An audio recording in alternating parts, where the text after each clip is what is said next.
Thank you, Mr. Chairman. Mr. Secretary, good morning. Thank you for being with us. Thank you for your thoughtful testimony. As you know, I wrote to the President last May. Representative Megan and I did at a time of then rising anti-Semitism in our country amidst a series of violent attacks last spring against the Jewish community and Jewish institutions.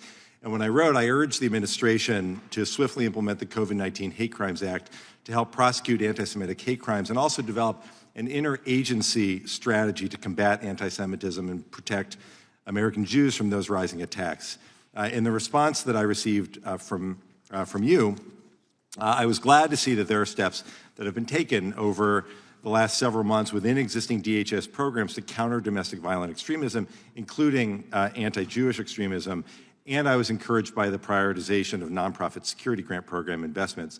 But Mr. Secretary, the security grant program, as you know, can only go so far. Programs with a secondary or partial focus on anti-Semitism can only go so far. These attacks are occurring not only against institutions that fall under the security grant program purview, but against members of the Jewish community, against Jewish grocery stores, against Jewish homes and neighborhoods, and literally out in the general public. We already knew from the FBI that more than half of all religion-based hate crimes occur against Jews, but this week, the ADL published its audit, which showed us that in 2021, the year I wrote that letter, that it was the worst year for anti-Semitism ever recorded. Incidents were up over a third above 2020, with a total of 2,717 incidents, an average of 7 attacks per day. Jewish institutions covered by the security grant program saw a 60% increase in attacks, but perhaps most chilling is that there was a 167% increase in assaults against members of the Jewish community.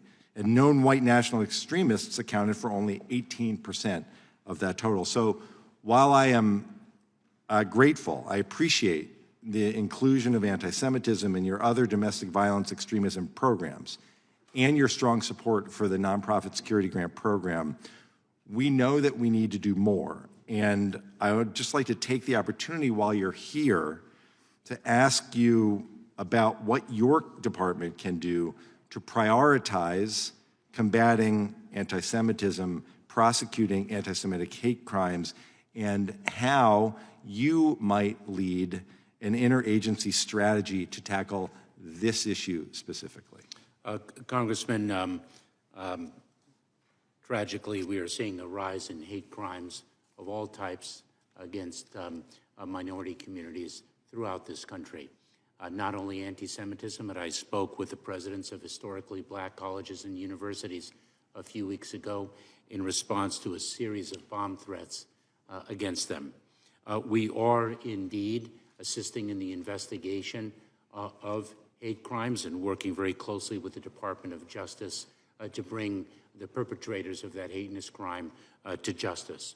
We are also, through our Centers for Prevention programs and partnership, resourcing local communities with funding to the best of our abilities as our grant programs permit, and critically with information and advice with respect to how they can harden their facilities without making them less welcoming. Schools, places of worship, different types of places of congregation. We would be proud to enhance our efforts in this regard, and I very much look forward to speaking with you and learning your ideas. And of course, I have been in touch with the president of the Anti-Defamation League, Jonathan Greenblatt, to discuss strategies. Yep. Mr. Secretary, I would welcome the opportunity to work with the administration to help formulate a whole of government approach. When a community represents less than 2% of the American population, but is a significant majority of all of the religious-based hate crimes, and when people are being attacked on the street, being pulled out of their chairs in restaurants and pummeled, having fireworks shot at them as they walk down the street because they are identifiable as members of the Jewish community, then the protection of institutions is important, but it is the protection of lives that deserves, I would respectfully suggest, even greater attention, and I do look forward to working closely with you to help accomplish that. Thank you. The time of the gentleman has expired. Mr. Gates.